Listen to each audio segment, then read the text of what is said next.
Sul. Todos precisam andar, Minuano está chamando, o Rio Grande precisa escutar. Pelo fim do século XV, portugueses e espanhóis descobriram o continente americano.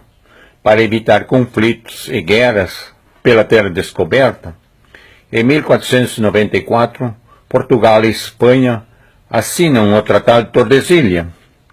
Pelo Tratado de Tordesilhas, o Rio Grande do Sul pertencia à Espanha. Com o passar dos tempos, começavam a chegar aventureiros espanhóis e portugueses ao sul da América do Sul, à procura de ouro e de outros materiais preciosos.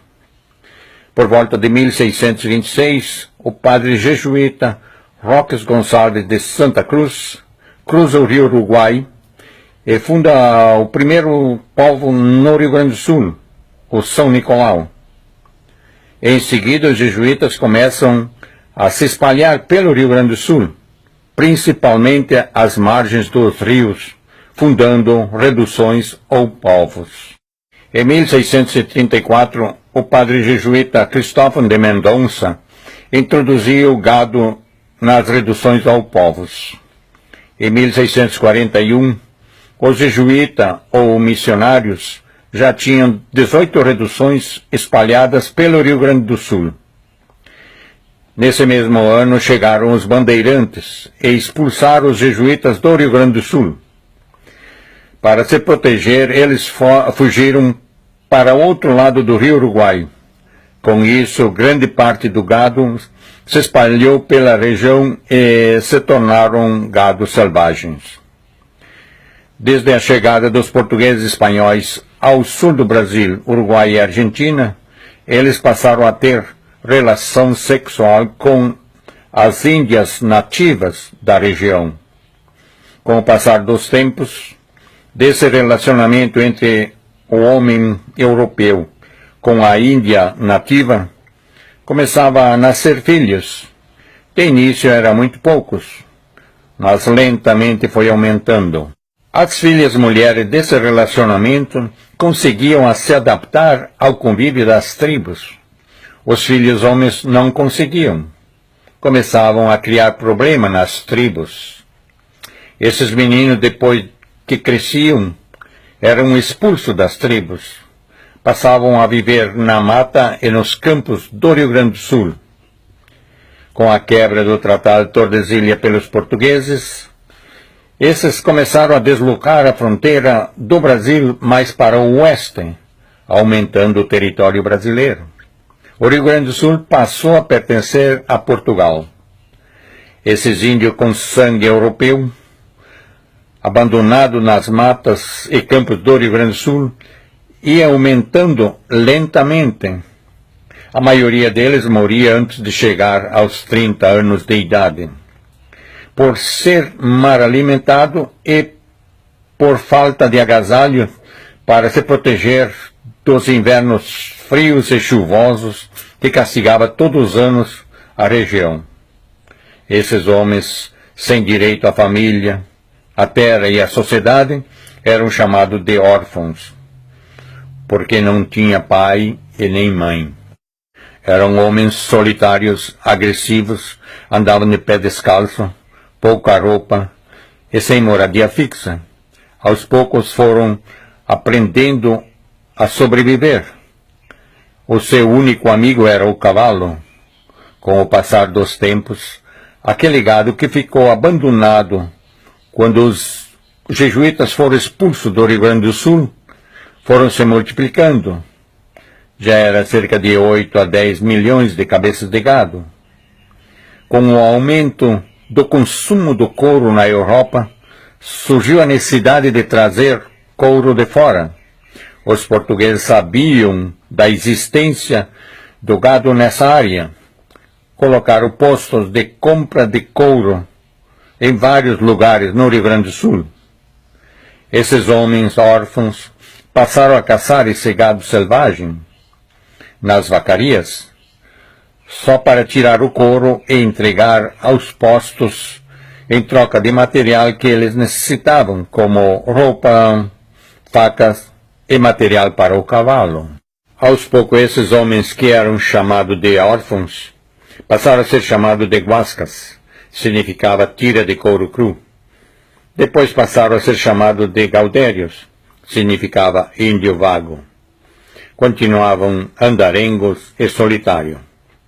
Entre eles, dificilmente aparecia mulher, mais conhecida por China. Quando aparecia uma, era motivo de festa. Normalmente, depois, ela era disputada entre os homens em briga. O mais forte ficava com a mulher ou China. Ela era considerada uma propriedade do gaudério. De início, ele levava na garupa do cavalo. Para dar mais conforto para a China, o gaudério trocou o cavalo por uma carreta, a qual era puxada pelo próprio cavalo. E, para se alimentar, levava uma panela velha, arroz e charque. Quando batia fome, cozinhava o arroz com a charque e saía o arroz carreteiro. Os gaudérios cuidavam e respeitavam as chinas. Os gaudérios começaram a sentir a necessidade de ter uma família. Em 1780, começavam a surgir as charqueadas. Os gaudérios continuavam caçando o pouco de gado que ainda restava nas vacarias. Por volta de 1790, os gaudérios passaram a ser chamados de gaúchos, que significava ladrão de gado, malfeitores, contrabandistas de gado dos dois lados da fronteira. Com o término das vacarias, começavam a surgir as estâncias de gado. Normalmente o dono era um português e era chamado de patrão. Aonde morava era conhecido por rancho. Ele precisava de pessoas para cuidar do gado. Construía galpões perto do rancho e começava a colocar os gaúchos como peões. Alguns deles já tinham mulher ou china. Esses gaúchos passaram a trabalhar nas estâncias. Além de cuidar o gado, cuidava dos ladrões de gado e de terra que existia na época. Em 1835, iniciou a Revolução Farroupilha. Grande parte do exército Farroupilha era formado por gaúchos, peões de estância. Depois de 10 anos de luta, a Revolução terminou. Os gaúchos foram considerados heróis pelo trabalho realizado nas batalhas. Com o passar do tempo, o gaúcho foi entrando na sociedade, considerada inferior, ou seja, a dos peões, mas continuava vivendo em galpões, fazendo arroz carreteiro, assando carne e tomando chimarrão. As pessoas da cidade, do interior, consideravam o gaúcho pessoa de baixo nível, por isso eles não eram bem recebidos quando iam para a cidade. Com o passar dos tempos, esses gaúchos iam formando famílias. A cidade do interior do Rio Grande do Sul começavam a aceitar esses gaúchos, mas com uma certa reserva. Início do século XX, era normal família do interior com dinheiro mandar os filhos estudar na capital, ou seja, Porto Alegre. Um grupo de estudantes vindo do interior do estado passaram a estudar no Colégio Júlio de Castilho, em Porto Alegre. Depois de várias reuniões, o grupo de estudantes decidiu a mostrar ao porto-alegrense o dia a dia vivido pelos peões das estâncias, usando a roupa que os peões ou gaúcho usavam nos galpões e no trabalho com o gado. Em 1947, esses estudantes criaram a Chama Crioula e em 1948 fundaram em Porto Alegre o primeiro Centro de Tradições Gaúchas, o 35 CTG. A ideia desses 8 estudantes não foi bem recebida pela sociedade porto-alegrense, proibindo a entrada deles em qualquer estabelecimento público ou particular, com aquelas roupas estranhas de peões de estâncias, era considerado coisa de interior e de baixo nível. Com o passar dos anos, algumas pessoas em Porto Alegre começaram a se interessar e apoiar o movimento desses estudantes, porque fazia parte da história do Rio Grande do Sul. Aos poucos começou a aparecer autoridades, políticos e escritores interessados no movimento. Em 1966, esse movimento passou a ser chamado de Movimento Tradicionalista Gaúcho. Esse movimento lentamente foi se espalhando pelo interior do estado. Foram surgindo pesquisadores sobre o passado do gaúcho, suas vestes, seu trabalho e seus costumes. Também foi surgindo festivais de músicas, danças gauchescas, e no interior começou a surgir cavalgadas. Tudo isso para conservar e divulgar a cultura e as tradições do gaúcho. Com o passar dos tempos, os órgãos públicos passaram a criar normas e leis para proteger esse movimento. Foi criado o Dia do Gaúcho, a Semana Farroupilha, o ensinamento nas escolas sobre o tradicionalismo gaúcho.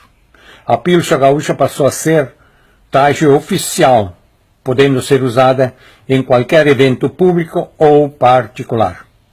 Na década de 1970, 80 e 90, o movimento foi se fixando na maioria dos estados do Brasil e também começou a surgir esse movimento em outros países.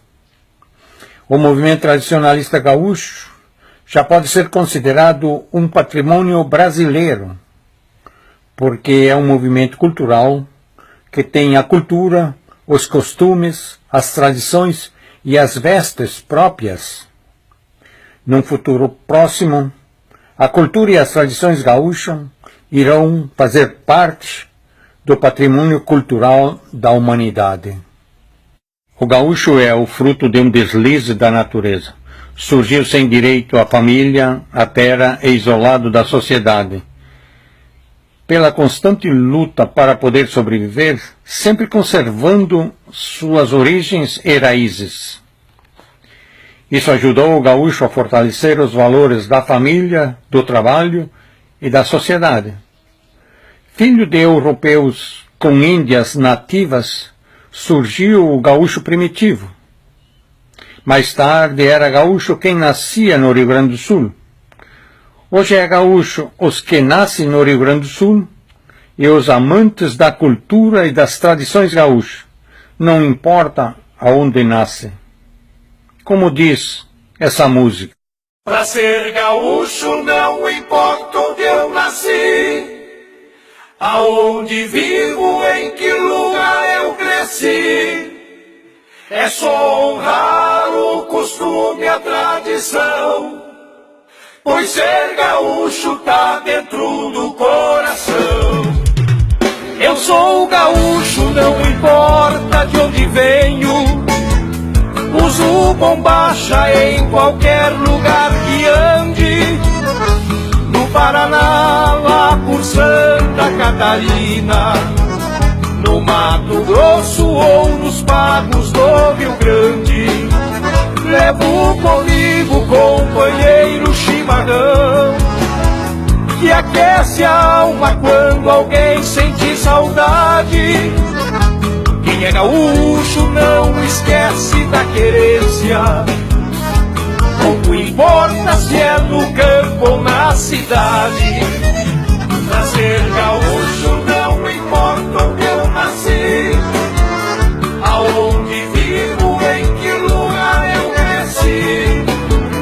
É só honrar o costume, a tradição, pois ser gaúcho tá dentro do coração. Pra ser gaúcho não importa onde eu nasci, aonde vivo, em que lugar eu cresci.